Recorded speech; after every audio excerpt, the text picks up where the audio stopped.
ഇപ്പൊ അവളുടെ ഈ അവസ്ഥയ്ക്ക് ഞാനും കൂടി കാരണക്കാരനല്ലേ രാമകൃഷ്ണ? അങ്ങേയറ്റം നമ്മൾ അവളെ ഉപദ്രവിച്ചില്ലേ? എന്തൊക്കെയാണ് എഴുതി കൂട്ടിയത്?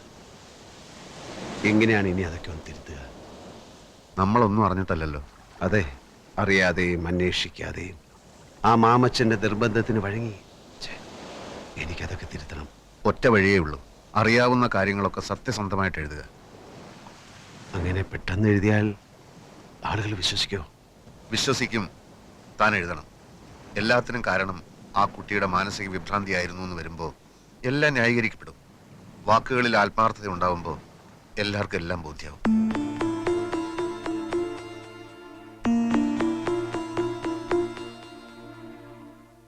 വഴക്കിട്ട് പിരിയുന്ന അച്ഛനമ്മമാരുടെ മക്കൾക്ക് സംഭവിക്കുന്ന ഏകാന്തതയും അന്യതാബോധവുമായി അവൾ ഊട്ടിയിലെ സ്കൂളിൽ താമസിച്ച് പഠിക്കുന്ന കാലം. അതേ സ്കൂളിൽ അവളോടൊപ്പം +2 പഠിച്ചിരുന്ന അവളുടെ കസിൻ ജിത്തു. അവരൊരുമിച്ചാണ് വെക്കേഷന് സാധാരണ ഊട്ടിയിൽ നിന്ന് നാട്ടിലേക്കുള്ള യാത്ര. എങ്ങനെയുണ്ടായിരുന്നു എക്സാം ഒക്കെ? ഒരുവിധം കഴിച്ചുകൂട്ടിന്ന് പറയാം. ഇത് എപ്പോഴും പറയുന്നതല്ലേ, പക്ഷെ റിസൾട്ട് വരുമ്പോ ഡിസ്റ്റിങ്ഷൻ മിനിമം കാണും. അതെ പ്രിയ, നമുക്ക് ലഞ്ചൊക്കെ കഴിഞ്ഞ് 3 മണിക്കുള്ള ബസ്സിന് പുറപ്പെട്ടാ പോരെ? അതെന്തിനാ? ഒരു ഗെറ്റ് ടുഗദർ, നമ്മുടെ ടോണി മാത്യൂസിന്റെ വക. ഓ, അവന്റെ ഇവിടുത്തെ വില്ലയില്ലേ, അവിടെ അവനും വർഗീസേട്ടനും ഫുഡൊക്കെ അറേഞ്ച് ചെയ്തിരിക്കുക. ഇന്ന് നമ്മുടെ ഊട്ടിയിലെ ലാസ്റ്റ് ഡേ അല്ലേ, ഒരു ചെറിയ സെലിബ്രേഷൻ. നമ്മൾ കുറച്ചുപേര് മാത്രം. ജ്യോതിയോട് ഷെർലിയോടൊക്കെ ഞാൻ പറഞ്ഞിട്ടുണ്ട്. നാട്ടിലെത്തുമ്പോ ലേറ്റ് ആവും ജിത്തു. ഇല്ലെന്നേ, പ്രിയയെ വീട് വരെ എത്തിക്കേണ്ട ഉത്തരവാദിത്തം എന്റെ അല്ലേ. ആ വേർപിരിയലിന്റെ ആഘോഷത്തിനിടയ്ക്ക് കൂട്ടുകാർ തമാശയ്ക്കൊപ്പിച്ച ഒരു വികൃതിയാണ് പിന്നീടുള്ള അവളുടെ ജീവിതത്തെ തന്നെ അപ്പാടെ മാറ്റിമറിച്ചത്.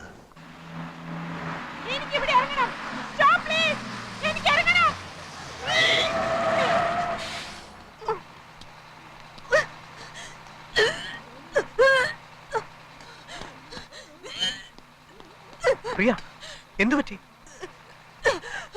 അറിയില്ല.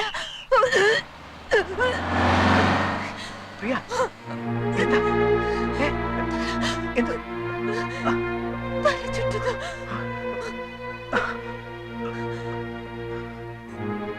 ஹலோ, இங்க அடுத்து ஹாஸ்பிடல் இருக்கா? தெரியாதப்பா. பிரியா,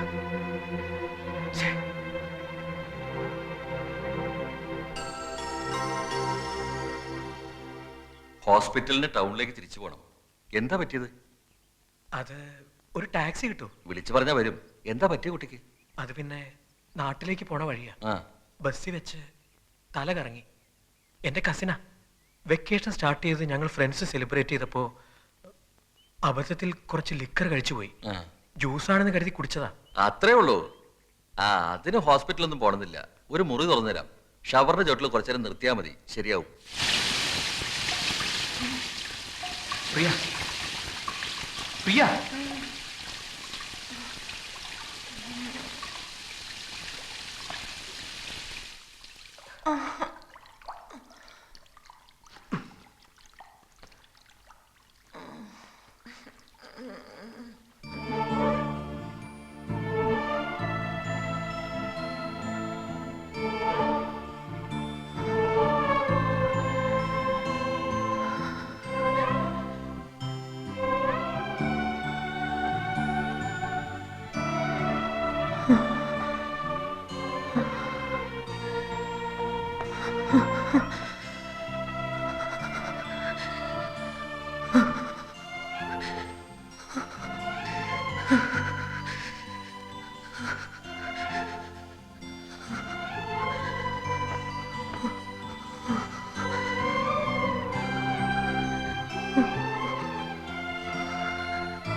ഉണർന്നോ?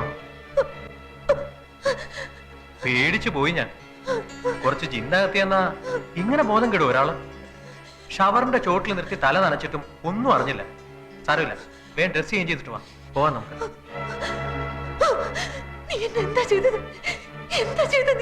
അത് കൊള്ളാം. കിടന്ന് വിറയ്ക്കുന്ന കണ്ടപ്പോ നനഞ്ഞ ഉടുപ്പൊക്കെ മാറ്റി. ഇതെവിടെയാണ്? എന്തിനാ ഇവിടെ വന്നത്? എന്താ സംഭവിച്ചത്? എന്ത് സംഭവിച്ചു? നീ എന്നെ എന്താ ചെയ്തത്? പ്രിയ, ഞാൻ വേണ്ട, വേണ്ട. You cheat!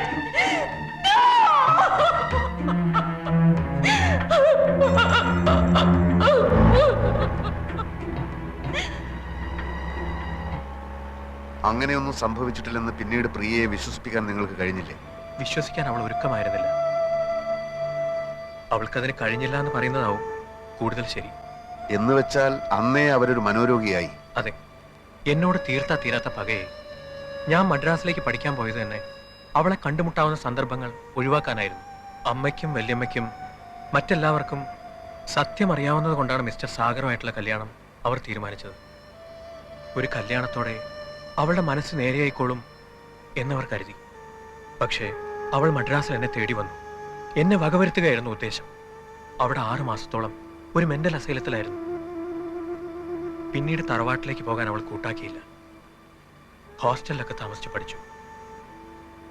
വർഷങ്ങൾക്ക് ശേഷം വീണ്ടും എന്നെ കാണുമ്പോൾ ഒന്നും ഉണ്ടാവില്ല മിസ്റ്റർ ജിത്തു. എല്ലാവരുടെയും സാന്നിധ്യത്തിലല്ലേ നമ്മൾ കാണുന്നത്. നിങ്ങളുടെ സ്വാന്തനപ്പെടുത്തലുകൾ ചിലപ്പോൾ മറ്റേത് മരുന്നിനേക്കാളും ഫലം ചെയ്തെന്ന് വരും. No, I don't want any explanation. ഇത്രയും പേരുടെ ഡ്യൂട്ടിക്കുള്ളപ്പോ ഇതൊരിക്കലും സംഭവിക്കാൻ പാടില്ലായിരുന്നു. ആ പേഷ്യന്റ് എന്തെങ്കിലും പറ്റിയാൽ അതിന്റെ ഉത്തരവാദിത്തം നിങ്ങൾക്കായിരിക്കും. എന്താ ഡോക്ടർ? ഇവര് കുളിക്കാൻ കയറുന്നത് വരെ പ്രിയ റൂമിൽ ഉണ്ടായിരുന്നതാണ്. Now she is missing.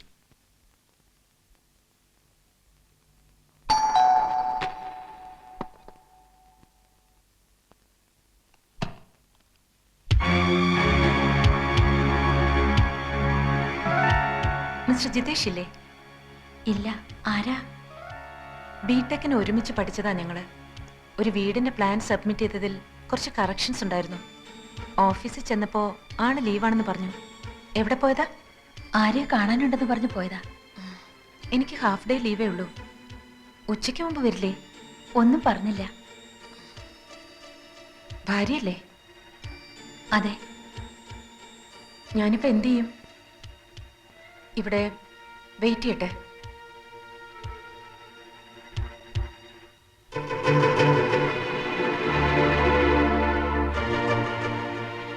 കുടിക്കാൻ കുറച്ച് വെള്ളം.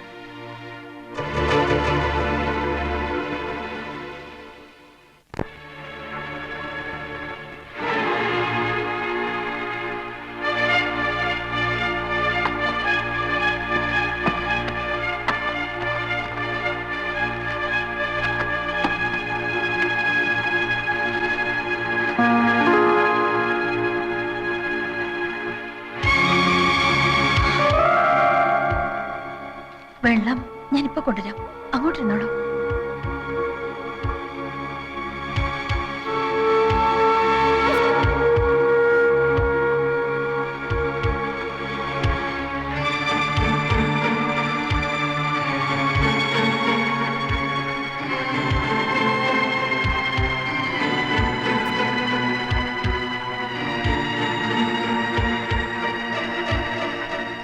വെള്ളം.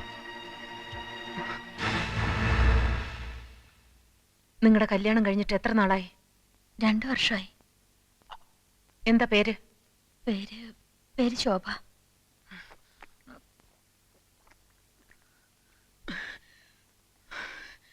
ഉച്ചയ്ക്ക് മുമ്പ് ആള് വരുമെന്ന് തോന്നുന്നില്ല. വരട്ടെ, വെയിറ്റ് ചെയ്യാം. വൈകുന്നേരം ആവും ചിലപ്പോ. സാരമില്ല, കണ്ടിട്ടേ പോകുന്നുള്ളൂ. ഫോൺ നമ്പർ തന്നാ ജിത്തോട്ടം വരുമ്പോ വിളിക്കാൻ പറയാം. നേരിട്ട് കാണേണ്ട കാര്യമാണ്. എങ്കിൽ പോയിട്ട് വൈകിട്ട് വന്നോളൂ. ഞാൻ ഇവിടെ വെയിറ്റ് ചെയ്തോളാന്ന് പറഞ്ഞില്ലേ?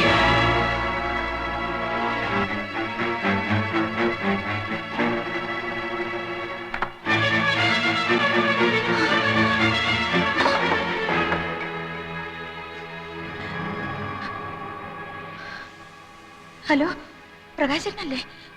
ആ, ഞാൻ ശോഭ. ജിത്തുവിന്റെ അവിടെ എവിടെ പോകുന്നെന്ന് വല്ലതോ? വന്ന് പെട്ടെന്ന് ഇങ്ങോട്ടൊന്ന് വരാൻ പറയോ? അല്ല വേണ്ട, പ്രകാശേട്ടനൊന്നും ഇങ്ങോട്ട് വരുമോ? അവര് വന്നിട്ടുണ്ട്. പ്രിയ, ജിത്തുവേട്ടന്റെ പഴയ അവര് മെന്റൽ ഹോസ്പിറ്റലാണെന്ന് ജിത്തുവേട്ടൻ പറഞ്ഞത് ഓർമ്മയുണ്ട്? ഇല്ല, അറിയില്ല. എനിക്ക് പേടിയാവുന്നു. ഞാൻ ഒറ്റയ്ക്കുള്ളൂ. ശരി.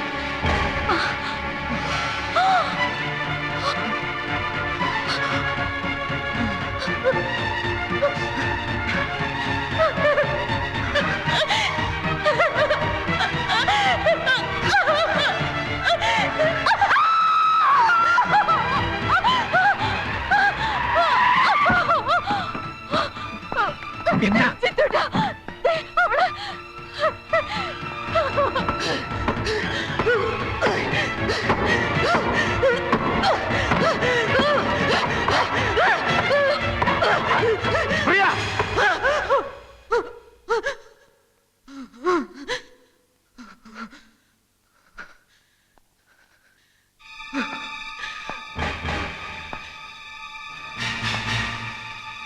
പ്രിയ,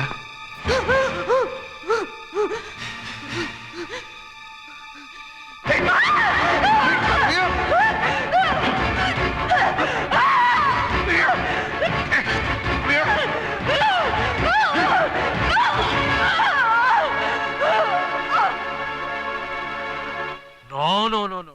ഒരു ഡോക്ടർ എന്ന നിലയ്ക്ക് എനിക്കിത് ഒരിക്കലും അംഗീകരിക്കാൻ പറ്റില്ല. ഇത് നിങ്ങളുടെ നോവലും കഥയൊന്നും അല്ല. ഇതിന് ഇങ്ങനെയൊക്കെ ഒരു പരിഹാരം ഉണ്ടായിരുന്നെങ്കിൽ എന്ത് എളുപ്പമായിരുന്നു. ഡോക്ടറും വേണ്ട, മരുന്നും വേണ്ട, ചികിത്സയും വേണ്ട. ഞാൻ മനഃശാസ്ത്രം ഒന്നും പഠിച്ചിട്ടില്ല. ഒരു ചെറിയ യുക്തി. അങ്ങനെ ചിന്തിക്കുമ്പോൾ ചിലപ്പോൾ ഇത് ശരിയാകുമെന്നാണ് എന്റെ മനസ്സ് പറയുന്നത്. സ്വയം നശിച്ചുപോയി എന്ന തോന്നലിൽ നിന്നാണല്ലോ മറ്റൊരാളെ വിവാഹം കഴിക്കുന്നത്. വഞ്ചനയാണെന്ന വിശ്വാസത്തിൽ പ്രിയ എത്തിയത്. ആ വിശ്വാസമല്ലേ ഡോക്ടർ ആദ്യം മാറ്റേണ്ടത്? അതെ, അതിനിതാണോ മാർഗം? ഒന്ന് പരീക്ഷിക്കുന്നതിൽ എന്താണ് തെറ്റ്? ഒന്നും സംഭവിച്ചിട്ടില്ലെന്ന് പ്രിയയ്ക്ക് ബോധ്യമാകുന്നതുവരെ ജിത്തുവിനോടുള്ള പകയും വൈരാഗ്യവും മാറുമെന്ന് തോന്നുന്നില്ല. ഇതുപോലുള്ള അറ്റംപ്റ്റിന് ഇനിയും അവൾ മുതിർന്നെന്ന് വരും. അരുതാത്ത എന്തെങ്കിലും സംഭവിച്ച ഒരു ദുരന്തത്തിൽ ചെന്ന് അവസാനിക്കുന്നതിലും ഭേദമല്ലേ ഈ ചെറിയൊരു പരീക്ഷണം? സാഗർ പറയുന്നതിലും കാര്യമുണ്ടെന്നാണ് ഡോക്ടർ എനിക്കും തോന്നുന്നത്. പക്ഷെ അതെങ്ങനെ? It is impossible. Doctor please. എനിക്ക് ഇതിന്റെ റെസ്പോൺസിബിലിറ്റി ഏറ്റെടുക്കാൻ ബുദ്ധിമുട്ടുണ്ട്. ആ കുട്ടിയുടെ ബന്ധുക്കളൊക്കെ ഉണ്ടല്ലോ, തീരുമാനിക്കട്ടെ. അവർ സമ്മതിക്കും, എല്ലാവരും സമ്മതിക്കും. ഡോക്ടർ അനുവദിച്ചാൽ മാത്രം മതി.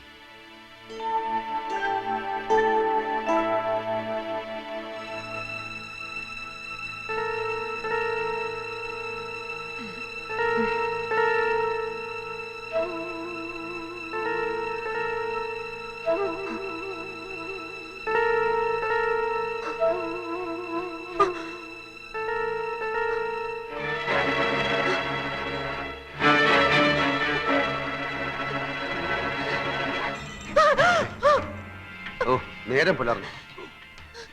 മണി 6 കഴിഞ്ഞു. സാരമില്ല, 7 മണി വരെ സുഖമായിട്ട് കിടന്നോളൂ. ആ, ഒന്നും അറിയാത്ത പോലെ എന്റെ അടുത്തൊന്ന് കിടക്കുമോളെ. നിനക്കിത് എന്ത് പറ്റി? ആദ്യ രാത്രി കഴിഞ്ഞ് നേരം വെളുത്തിട്ട് ലോകത്തിന്ന് വരെ ഒരു ഭർത്താവിനോടും ഒരു ഭാര്യയും എന്നെ തുടരുത് എന്ന് പറഞ്ഞിട്ടില്ല. മോശമല്ലേ? ഒച്ച ഉണ്ടാക്കാതെ ആൾക്കാർ കേൾക്കില്ലേ? കുളിയൊക്കെ കഴിഞ്ഞ് അടുക്കളയിൽ ചെന്ന് നല്ലൊരു ചായ ഇട്ടുണ്ടെന്ന് ചേട്ടന് ഒരു ഭാര്യയുടെ കടമകൾ ഞാൻ പഠിപ്പിക്കണം.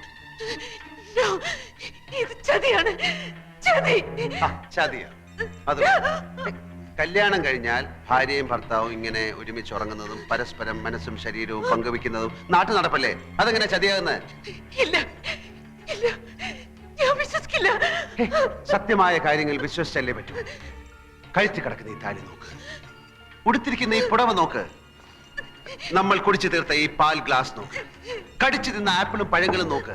ഈ അലങ്കാരങ്ങളും നമ്മൾ കെട്ടിപ്പിടിച്ചു കിടന്നപ്പോൾ ഞെരിഞ്ഞമർന്ന മുല്ലപ്പൂക്കളും നിന്റെ നെറ്റിയിലെ മാഞ്ഞുപോയ ഈ കുങ്കുമപ്പൊട്ടും അഴിഞ്ഞുലഞ്ഞ തലമുടിയും ഒക്കെ സത്യമാണെങ്കിൽ ഇക്കഴിഞ്ഞ നമ്മുടെ ആദ്യ രാത്രിയും സത്യമാണ്.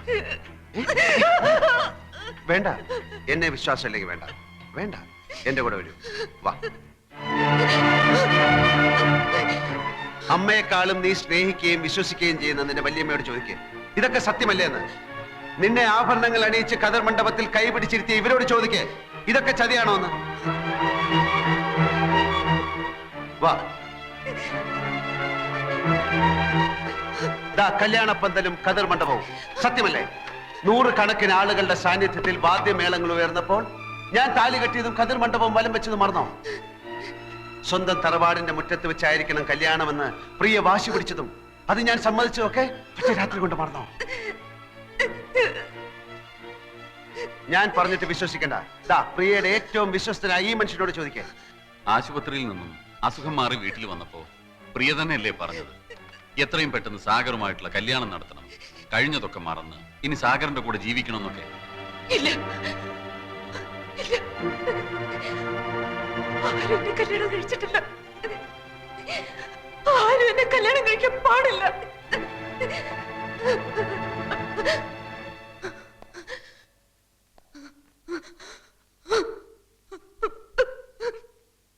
വർഷങ്ങൾക്ക് മുമ്പുള്ള ഒരു പ്രഭാതത്തിൽ നീ ഉണർന്നെണീറ്റപ്പോൾ ഒരു തെറ്റും ചെയ്യാത്ത ഈ പാവം പയ്യൻ നിന്നെ നശിപ്പിച്ചു എന്ന് നീ വിശ്വസിക്കുന്നുവെങ്കിൽ ഇന്നലെ രാത്രിയിൽ സംഭവിച്ചതും സത്യമാണ്. അത് നീ വിശ്വസിക്കുന്നില്ലെങ്കിൽ അന്നും ഒന്നും സംഭവിച്ചിട്ടില്ലെന്ന് നീ വിശ്വസിച്ചാൽ മതിയാകും.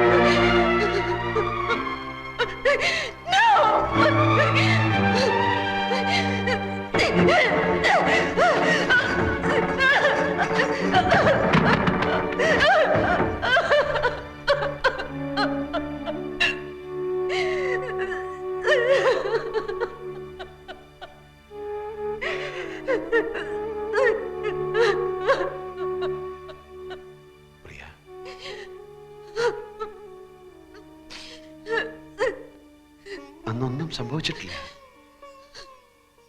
ഏതൊരു പുരുഷനും ആഗ്രഹിക്കുന്ന എല്ലാ പരിശുദ്ധിയും ഇപ്പോഴും പ്രിയയ്ക്കുണ്ട്. അല്ല, അങ്ങനെ ഒരു വിശ്വാസം മനസ്സിൽ ഉറച്ചു പോയിട്ടുണ്ടെങ്കിൽ തന്നെ അതൊക്കെ പുറത്ത് നിന്നെ സ്വീകരിക്കാൻ ഞാൻ ഒരുക്കമാണ്. അറിയാതെയും കാണാതെയും എന്നോ ഒരിക്കൽ നിന്നെ സ്നേഹിച്ചവനാണ് ഞാൻ. എല്ലാം അറിഞ്ഞപ്പോ കല്യാണം കഴിക്കാൻ വരുന്ന അജ്ഞാതനായ ചെറുപ്പക്കാരനെ വഞ്ചിക്കരുത് എന്ന് കരുതിയ നിന്റെ മനസ്സിന്റെ നന്മ അറിഞ്ഞപ്പോ ആ സ്നേഹം ഒരുപാട് ഒരുപാട് കൂടുകയാണ് ചെയ്തത്.